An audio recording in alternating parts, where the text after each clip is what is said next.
नाज़रीन, ईरान की जानब से मुसाद एजेंट को एग्जीक्यूट किया गया है और इसके साथ साथ ईरान की यूरोपियन 3 जो बड़ी पावर्स हैं उनके साथ भी मुलाकात होने जा रही है।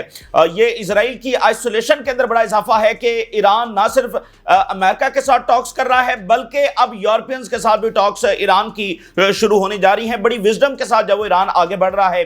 इसके साथ साथ गजा में रेजिस्टेंस जब भरपूर अंदाज में अभी भी इसराइल से लड़ रही है और रॉकेट्स अटैक जो है वो इसराइली फौजियों के ऊपर जब वो किए गए हैं और जो सीरिया है वहां पर एस्केलेशन देखी जा रही है और फिरका वाराना लड़ाई जो है उसमें तब्दील होता हुआ मामला नजर आ रहा है। दरूज और जो दमिश्क अथॉरिटीज की फोर्सेस हैं उनके साथ ये क्लैशेस आगे बढ़ते हुए जो नजर आ रहे हैं, जो कि बहुत ही खौफनाक बात है। दरूज की जानब से जो है वो एस्केलेशन का मजीद ऐलान किया गया है। इसी दरमियान सऊदी अरेबिया के जो फॉरेन मिनिस्टर हैं वो कतर पहुंच गए हैं और गजा और ईरान टॉक्स ये सारी डिस्कशंस वहां पर हो रही हैं।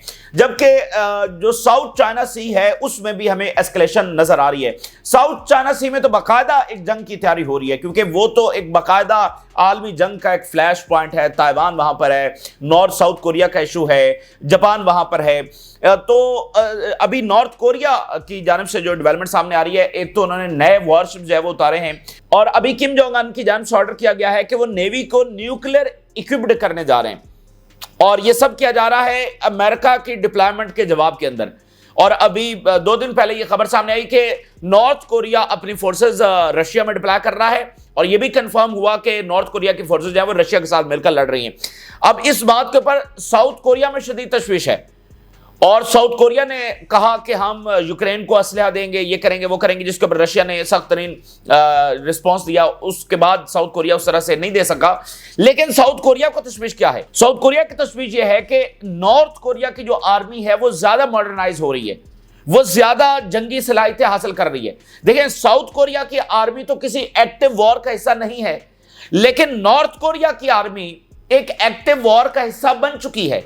तो एक्टिव वॉर का हिस्सा बनकर, और वो भी किसके साथ लड़ रही है? दुनिया की मोस्ट मॉडर्न आर्मी रशिया के साथ लड़ रही है, जिन्होंने अमेरिकन इक्विपमेंट को शिकस्त दे दी है। तो रशिया के साथ लड़ते हुए जो नॉर्थ कोरियन आर्मी की कैपेबिलिटीज हैं उसके अंदर बहुत इजाफा हो रहा है। तो नॉर्थ कोरिया की आर्मी ज्यादा मॉडर्नाइज हो रही है, ज्यादा पावरफुल हो रही है साउथ कोरिया के मुकाबले के अंदर। तो ये साउथ कोरिया में शदीद तशवीश पाई जा रही है। तो यहां ऊपर नॉर्थ कोरिया ने जो है वो अपनी नेवी को न्यूक्लियर इक्विप्ड करने का ऐलान कर दिया है और चाइना और जापान के दरमियान भी कशीदगी बढ़ रही है। इसके ऊपर भी हम बात करेंगे। ताजा तरीन जो डेवलपमेंट सामने आ रही है, पहले हम ईरान से 2 बड़ी खबरें। पहली खबर तो यह है कि ईरान की जानब से एक मुसाद एजेंट को एग्जीक्यूट कर दिया गया है और टाइम इसका बड़ा इंपॉर्टेंट है। जब मुज़ाकरात चल रहे हैं, इजराइल हमले की तैयारी कर रहा है, रोजाना धमकियां लगाता है, तो उस दरमियान मुसाद के एजेंट को एग्जीक्यूट किया गया और ये 2022 के अंदर गिरफ्तार हुआ था और आज जो है वो इसको एग्जीक्यूट किया गया है। तो ये एक मैसेज है इजराइल को, ठीक है ना। देखिए, एक बंदा जो है वो आपके पास है, आप उसको बाद में भी कर सकते हैं, लेकिन इस टाइम के ऊपर करना एक मैसेज है क्लैरिटी के साथ इजराइल को। इसी दरमियान ईरान ने यह अनाउंस किया है कि जो अमेरिका के साथ टॉक्स का 4था राउंड है उसके हवाले से खबर यह है कि वो रोम के अंदर होने जा रहा है। पहले ओमान, फिर जो है वो रोम के अंदर हुआ, फिर ओमान के अंदर हुआ और अब फिर जो है वो रोम के अंदर होने जा रहा है। और साथ ईरान के फॉरेन मिनिस्टर ने बड़ी अनाउंसमेंट ये की है कि वो यूरोप की जो 3 पावर्स हैं, बर्तानिया, फ्रांस और जर्मनी, इनके साथ भी मुलाकात करने जा रहे हैं। फ्राइडे को ईरान की मीटिंग होगी इन 3 पावर्स के नुमाइंदों के साथ और उसके बाद हफ्ते वाले दिन रोम के अंदर अमेरिकन के साथ टॉक्स होंगी।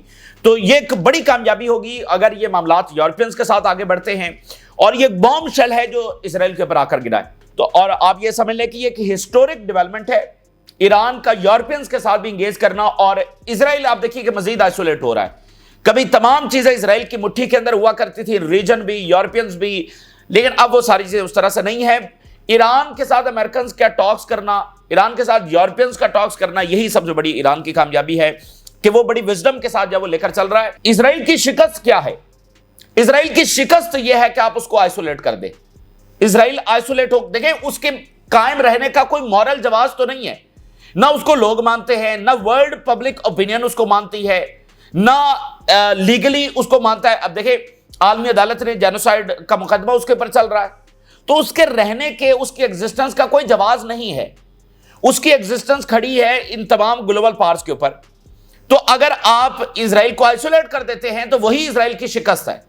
तो इसी चीज के ऊपर जो वो ईरान साथ साथ काम कर रहा है और इसी चीज को इजराइल रिवर्स कर देना चाहता है ईरान पर जंग लॉन्च करके। क्योंकि आप देखिए पूरी इस्लामी दुनिया में कोई दूसरा मुल्क नहीं है जो इस ट्रैक के ऊपर काम कर रहा हो, ये सिर्फ और सिर्फ ईरान है। हालांकि आप देखिए सऊदी अरेबिया या बाकी मालिक, इनके अच्छे ताल्लुकात हैं यूरोपियन से भी और अमेरिकन से भी, लेकिन वो इस तरह से तो काम नहीं कर रहे कि वो इजराइल को आइसोलेट कर रहे हैं ना, शायद उनमें वो इंटेंशन भी नहीं है और शायद उनकी कैपेबिलिटीज भी उस तरह से शायद ना हो। तो लेकिन ईरान इस ट्रैक के ऊपर काम कर रहा है, तो इजराइल की आइसोलेशन ही उसका दरअसल इख्तिताम है। और ट्रंप ने अभी स्टेटमेंट जारी किया, वो कह रहा है जी मिडिल ईस्ट के हवाले से गुड न्यूज आ सकती है वेरी सून। अब ये ट्रंप की गुड न्यूज क्या है? अब क्या वो इजराइल को मजीद बम देने जा रहा है, ठीक है, या फिर इसका मतलब वही समझा जाए जो इस लाइन का मतलब है कि यानी सीज फायर। भाई गुड न्यूज क्या है? दुनिया के लिए गुड न्यूज तो सीज फायर है, लेकिन ट्रंप कह रहा है कि गुड न्यूज, अब पता नहीं उसकी गुड न्यूज क्या है, लेकिन इसको फिलहाल तो यही अज्यूम किया जा रहा है क्योंकि टॉक्स जारी हैं, 5 साल का सीज फायर, वो सारी चीजें डिस्कस हो रही हैं। तो ट्रंप अभी कह रहा है कि गुड न्यूज है वो आ सकती है, यानी जंगबंदी की तरफ मामला जा सकता है। देखते हैं क्या होता है।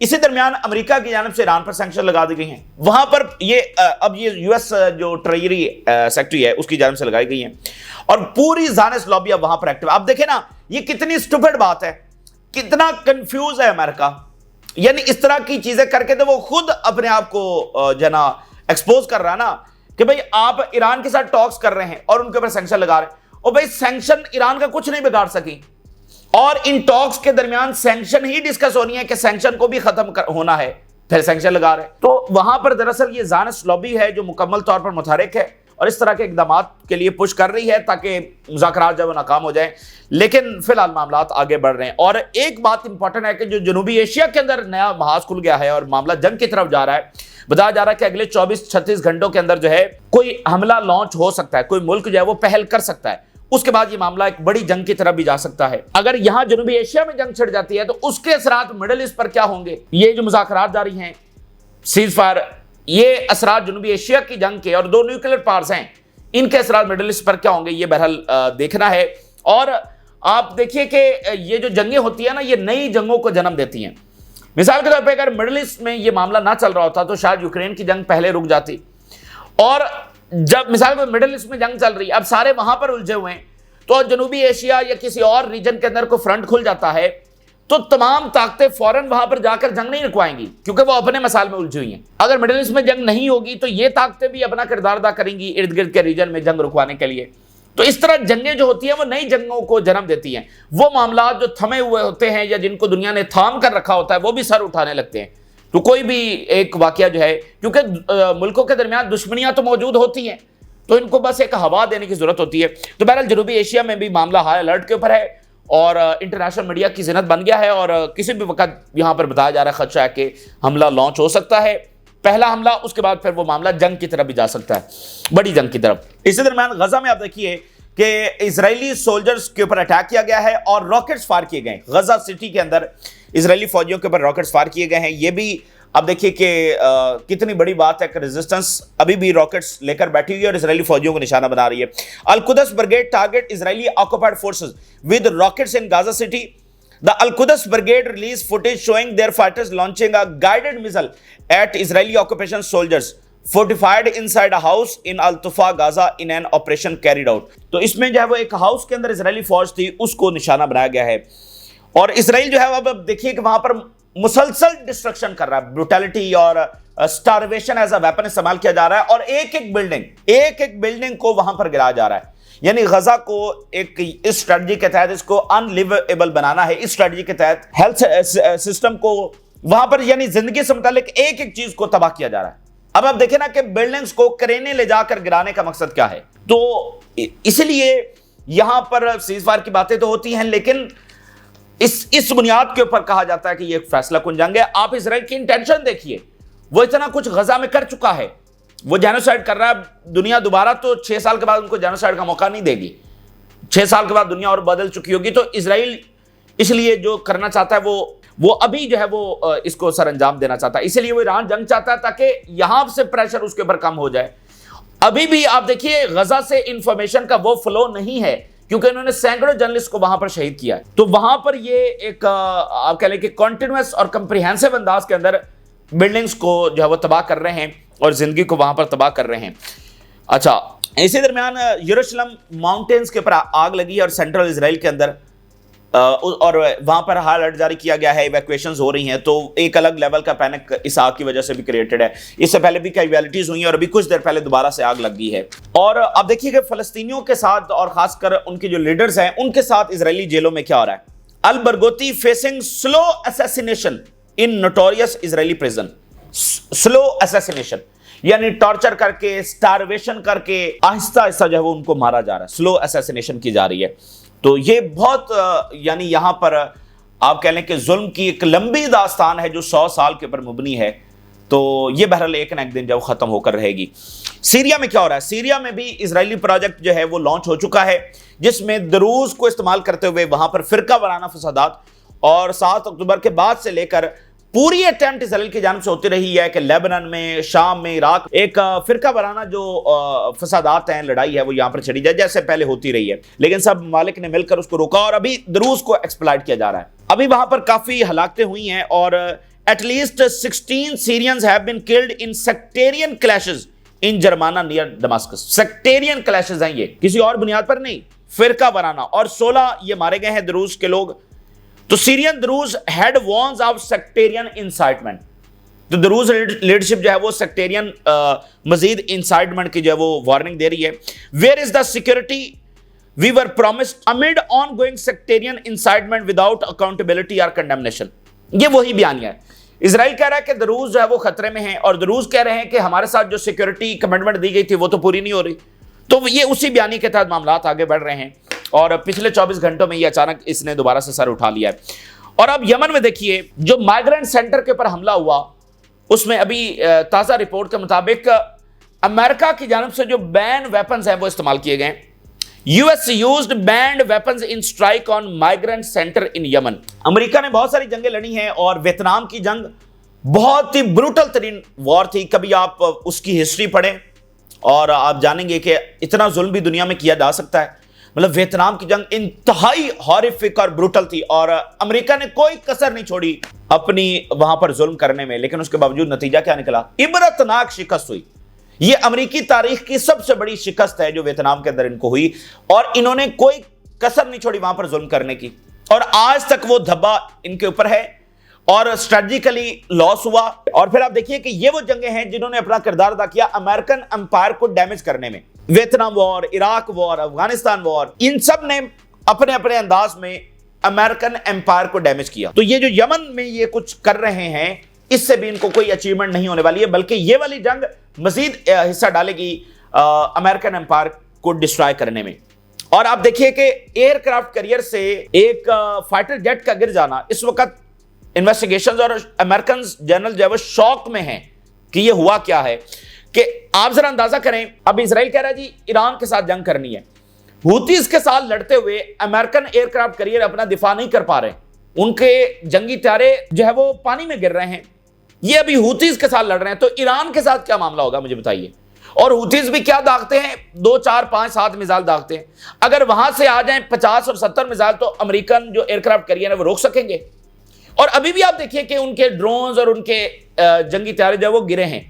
तो ये उनकी इस वक्त कैपेबिलिटी एक्सपोज हो रही है। ठीक है, तो अचीवमेंट इनकी ना कोई है और ना ये कर सकते हैं। सिर्फ देखिए होता क्या है कि ये जो बड़ी पावर्स होती हैं इनकी एरोगेंस होती है। जब इनको कहीं पर शिकस्त होती है तो उस शिकस्त को ये क्या तस्लीम करते हैं? नहीं, कभी भी नहीं करेंगे। तो उसको छुपाने के लिए ये इतने बड़े हमले करते हैं कि हैबत फैल जाए हर तरफ और उसमें वो सिविलियन टारगेट्स को फिर ज्यादा निशाना बनाना शुरू कर देते हैं।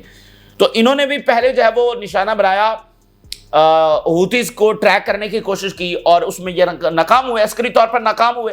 तो अब या तो ये रियलिटी को देखते हुए पीछे हट जाते, तो पीछे नहीं हटे। अब उसको छुपाने के लिए जनाब सिविलियंस को हिट कर रहे हैं, शहरों को निशाना बना रहे हैं, वाटर रिजर्वायर्स को निशाना बना रहे हैं, इवन जेलों के ऊपर अटैक्स कर रहे हैं। जेलों के ऊपर भी इन्होंने बम मारे। तो कोई अचीवमेंट नहीं है। इसी दरमियान सऊदी अरेबिया के जो फॉरेन मिनिस्टर हैं वो कतर पहुंचे हैं और कतर से अभी बरतानिया के जो फॉरेन मिनिस्टर हैं वो होकर गए हैं। तो रीजनल जो डेवलपमेंट्स है उसके ऊपर डिस्कशन हो रही है, गजा और बाकी ये सारे मामला जो डिस्कस हो रहे हैं। कतर के बारे में एक बात ध्यान में रखिए कि कतर जो है वो ये गल्फ काउंसिल से एक बार निकल गया था पिछले सालों में, लेकिन फिर दोबारा से वापस आया है। तो कतर का रोल जो है वो बहुत इंपॉर्टेंट है। इसी दरमियान अब देखिए कि मिडिल ईस्ट से साउथ एशिया, साउथ एशिया से साउथ चाइना सी, ये देखिए ये खित्ता बड़ा खतरनाक है। North Korea nuclear, China nuclear, आगे साउथ एशिया में आपके पास 2 न्यूक्लियर पावर्स हैं, ईरान न्यूक्लियर हो सकता है, आगे इजराइल। तो आप ये सारा लैंड को कनेक्ट करें, ये कितना खतरनाक ये मामला बन जाता है। तो साउथ चाइना सी में प्रॉपर एक जंग आ रही है और उस जंग को कोई टाल नहीं सकता। मैं आपको बता दूं वो जंग टलनी है ही नहीं, जहां पर मामला ऑलरेडी जा चुके हैं। अ ग्रेट वॉर, ये फ्लैश पॉइंट है वर्ल्ड वॉर का साउथ चाइना सी में। अब आप जरा देखिए, एक जो चाइना ने जापान के हवाले से स्टेटमेंट जारी की है, we urge Japan to act wisely in the field of military security and refrain from forming blocs in the region. हम जापान को एडवाइस करते हैं कि जरा एहतियात से चले, जरा देखभाल कर, सोच समझ कर जो भी इकदाम उठाना है उठाए, और कोई ब्लॉक्स यहां पर बनाने की कोशिश ना करें। देखिए जापान और चाइना की तलख यादें हैं। साउथ कोरिया और जो नॉर्थ कोरिया की जंग है वो खत्म नहीं हुई है, वो पॉज हुई है। एक चीज ये होती है कि जंग हुई, मसला हल हो गया, किसी की हार जीत के ऊपर मसला हल हो गया कि भाई ठीक है। साउथ कोरिया नॉर्थ कोरिया का मसला हल नहीं हुआ है, तो वो जंग अपनी जगह पर रुकी हुई है। तो दुनिया के कई ऐसे तनाज़ात हैं जो अपनी जगह पर बस रुके हुए हैं। तो इनको बस एक हवा लगेगी तो ये शोले दोबारा से यहां पर भड़क उठेंगे।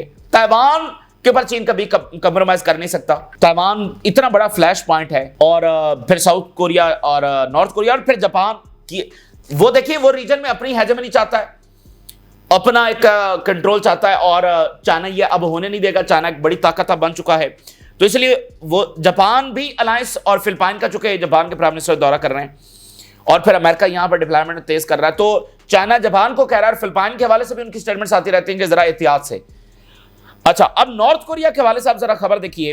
किम जोंग अन ने जनाब नया वॉरशिप जो है वो उतारे हैं मैदान में, और साथ ही ऑर्डर किया है कि नेवी को न्यूक्लियर इक्विप्ड किया जाए। यानी अब नेवी जो है, उनके जो वॉरशिप्स हैं वहां से भी न्यूक्लियर मिसाइल फायर हो सकेंगे, और खासकर tactical nuclear missiles. North Korea unveils worship eyes tactical nuclear expansion. अब मुझे बताइए ये सारी चीजें किसके लिए हो रही? एक स्ट्रेटजी होती है ना, आप बिला वजह अंधाधुंध नहीं करते हैं। आपके सामने एक स्ट्रेटजी होती है कि आपको लड़ना किससे, कब लड़ना है, उसके मुताबिक तैयारी होती है। तो अब ये क्यों किया जा रहा है? The test come as the North Korea reinforce the nuclear program as the cornerstone of national defence and amid escalating US military deployment and growing regional tensions. ये सारा कुछ नॉर्थ कोरिया क्यों कर रहा है? क्योंकि अमेरिका रीजन के अंदर डिप्लॉयमेंट्स बढ़ा रहा है। अमेरिका कभी भी अपनी, अब देखिए अमेरिका की हेजेमनी खत्म हो रही है, अमेरिका इसको आसानी से जाने नहीं देगा। आखिरी अटेम्प्ट वो करेगा मिलिट्री के जरिए, और वो अटेम्प्ट होगी साउथ चाइना सी में, एशिया में, क्योंकि ये जा रही है चाइना की वजह से।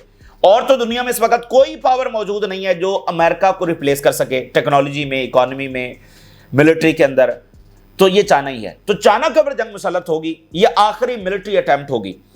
तो ये सबको पता है कि ये होना है, तो इसलिए ये सारी तैयारियां की जा रही हैं। तो अगले 2-3 सालों के अंदर मैक्सिमम, ये मैं आपको टाइम बता रहा हूं। Kim Jong Un has ordered the accelerated nuclear arming of the country's navy after overseeing the testing firing of the new warship weapon system.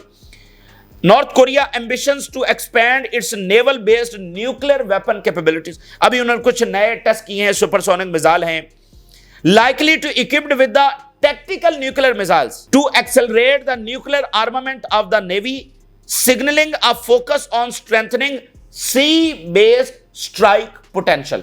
यानी सरफेस से हटकर अब वो समंदर से भी स्ट्राइक कैपेबिलिटी जो हासिल करना चाहते हैं। तो ये जनाब ऑर्डर किया गया है। और ट्रंप साहब की जो टैरिफ वॉर है उसके ऊपर जरा नई स्टेटमेंट देखिए। Nothing will stop me, Trump talks tariff migrants and Musk. Trump ने कहा है कि दुनिया की कोई ताकत, यानी अमेरिका में जो मुजामत हो रही है, कोई चीज मुझे रोक नहीं सकती। टैरिफ भी आगे बढ़ेंगे, मजीद लगेंगे, माइग्रेंट्स को भी मैं जो है वो डिपोर्ट करूंगा, सारी चीजें। यानी ट्रंप साहब ने फैसला कर लिया है कि वो अमेरिकी मईशत का बेड़ा डूब कर ही रहेगा। इसके अलावा ट्रंप साहब जो पीछे हटने वाले नहीं है। और ये होता है कि आपके ऊपर एक ऐसा हुक्मरान आ जाता है। अब देखें, ट्रंप साहब चूंकि अपने आप को अकले कुल समझते हैं, और यही अमेरिकन की सबसे बड़ी इस वक्त बदकिस्मती साबित हो रही है कि ट्रंप किसी की बात सुनने के लिए तैयार नहीं है। और मतलब जब भी ऐसा बंदा किसी भी सिस्टम में आता है तो वो पूरा सिस्टम को डिस्ट्रॉय ही करता है। ऐसी शख्सियात माजी में भी आ चुकी हैं जो किसी की नहीं सुनती, जो कहते हैं जो हम कह रहे हैं कि वही ठीक है। अब देखिए ट्रंप ने टैरिफ लगाया, नतीजा नहीं निकला, लेकिन अब कह रहा है कि मुझे फिर भी कोई नहीं रोक सकता क्योंकि मैं ही ठीक हूं। तो ये बिल्कुल अमेरिकन इकोनॉमी जो है ना उसका भट्टा बैठने वाला, इसमें कोई दो राय है ही नहीं। अब इसमें एक नई डेवलपमेंट ये देखिए, एक और बहुत बड़ी चीज जो ट्रंप करने जा रहे हैं जिसके बड़े लॉन्ग लास्टिंग इंपैक्ट होंगे और ये अमेरिका को एक और बड़ा धचका होगा। अमेरिका दुनिया की मोस्ट एडवांस चिप्स बनाता है और जो ताइवान में बनती हैं TSMC जो बनाती है उसके ऊपर भी कंट्रोल जो है वो अमेरिका का है, यानी वो बताता है कि किसको चिप्स देनी है किसको नहीं देनी, जैसे चाइना को रिस्ट्रिक्टेड है। अब ट्रंप साहब क्या करने जा रहे हैं कि जो एनवीडिया चिप्स बनाती है दुनिया की मोस्ट मॉडर्न, उसके ऊपर ऑलरेडी एक रिस्ट्रिक्शन लगी हुई है कि वो टेक्नोलॉजी जो है वो अमेरिका के अंदर ही रहेगी, वो किसी को नहीं दी जाएगी। सिर्फ एक आध मुल्क यानी बर्तानिया या कोई और क्लोज एलाई, सिर्फ एक आध मुल्क, लेकिन ओवरऑल वो अमेरिका के अंदर रहेगी। यानी F-35 है वो चले दे दिए सबको, लेकिन ये टेक्नोलॉजी अमेरिका के अंदर रहेगी।